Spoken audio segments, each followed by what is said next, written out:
Kanatların kadar benim duvarlarım var. Dalaga chiqqandim 8:30da chiqib, biroq avtobusga жетишпей qoldim. O'shaning uchun 10:30da chiqmay bo'ldim.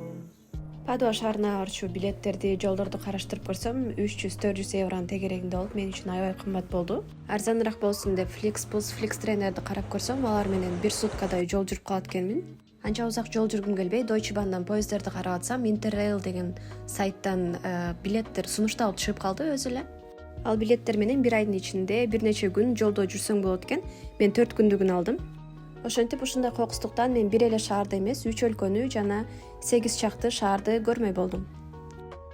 4 сааттай жол жүрүп Мюнхенге келип калдым. Азыр мындан ары 1 сааттан кийин Падуа шаарына чыгам. Дагы 8 сааттай жол жүргөнгө туура келет. Германиядан чыгарыбыз менен тоолор көрүнө баштап, мени өздөрүнө арбап алышты. Тоолорду сагынган жаным алардын кооздугуна тойбой 8 саат бою терезелерден көзүмдү албай бардым. Италиян поезддери менин оюмча Германияныкына караганда тыканыраак жана тазараак дагы экен.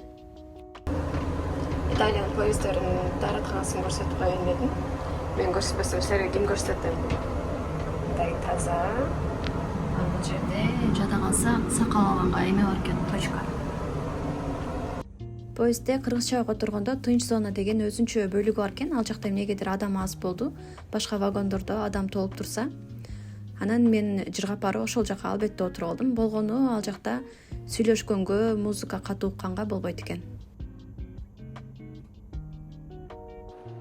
13 саат жол жүргөндөн кийин Падуа шаарына наконец-то келип, Маринага жолуктум.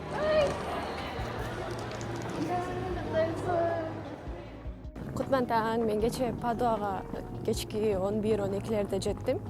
Анан Маринанын казакстандык бир досунукунда калдым. Аксыз эле киргизишти. Азыр болсо Маринага жолуккан кетип атам. Экөөбүз чогуу Венецияга чыгабыз.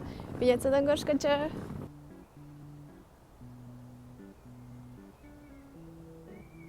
Венецияга Падуадан жарым сааттын ичинде поезд бар экен. Ал үчүн биз мындай билет алдык. 4 евро 80 цент болду.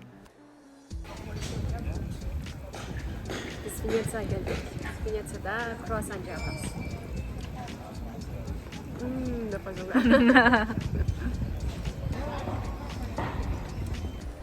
Марина экөөбүз тамак жеп бүттүк. 54 еврога. 54 евролук. Ошо бир күндүк лимит өстүгөндү болду, эчтеке жебейбиз. Анан тамакты жеп бүткөндөн кийин артып калды да, аябай көп заказ берип алыптырбыз. Ошону салып берип койгулачы десек, салып бербей койду. Ошон үчүн жанагы жерге мен көрсөтүп коеюн, видеосун тиркеп коем. Ошол жерге барбагыла. Барбай эле койгула. Мында келгенде эле дароо көрүнөт негизи ал жер. Венеция сасыйт, алардын канализациялары дароо ушул сууларга төгүлөт деген мифтерди аябай көп уккам. Бирок мен эч кандай жаман жыт деле сезген жокмун. Болгону деңиздин суунун туздуу суусу жыттанды. Анан албетте бул каналдагы сууларды агызып, улам тазалап турушат экен. 80 жылда эле. 80 жылда болсо керек. Венеция жок болот дегенчи, суунун түбүнө калат деген. 80 жылда жок болот экен. Көргөрөго. 80 жыл болго чейин.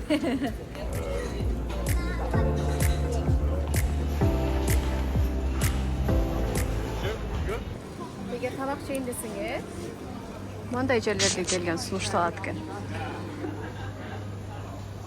Траттория. Баалары дагы биз кирген жерге караганда бир аз ылдыйраак, анан тамактары дагы аябай вкусно болот.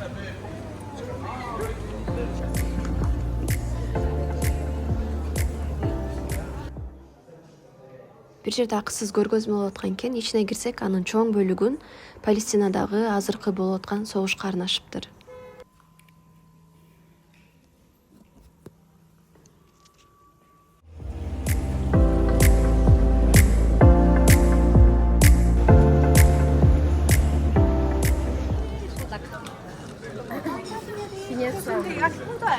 Ресторандагы сервисинде эки коем. Салфетка сурасак, салфеткасын кадаланып берет, колубузду жууп алалы десек, ага киргизбейт. Тамагыбызды салып берип койгула десек, аны да бербейт.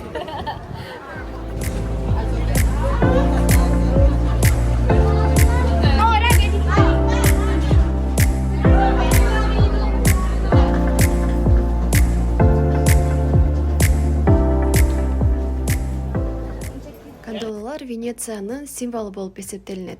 Илгери бул транспортто акчалуулар гана колдонгон үчүн бул байлыктын белгиси болгон.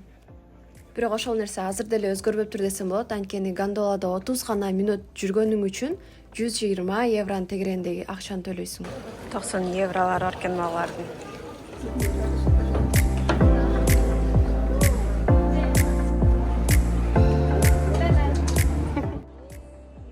Ал эми бул Пьяцца Сан Марко же кыргызча которгондо Ыйык Марконун аянты. Бул аянт Венециянын борбору жана жүрөгү болуп эсептелинет экен. Тарыхка бай, кооз жана сөзсүз көрүлчү жер.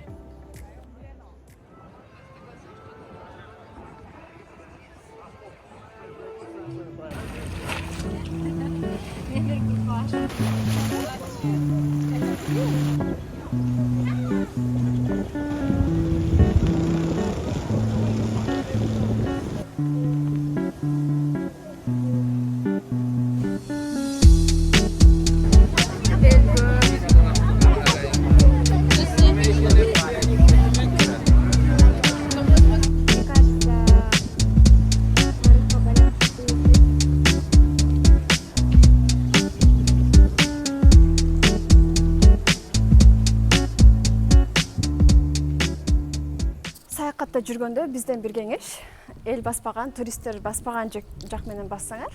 Мисалы, могул жакта адам аз, аябай. Бирок кооз экен. Мына. Ишенбесеңер кой. Бул жер эмне? Ушул жерби? Ай, ата. Жана эле келбейт белек. Жок түскөн. Ошентип Венецияга болгон сапарыбыз карып, башка шаарга шашып жөнөдүк. Фликспустта баратабыз.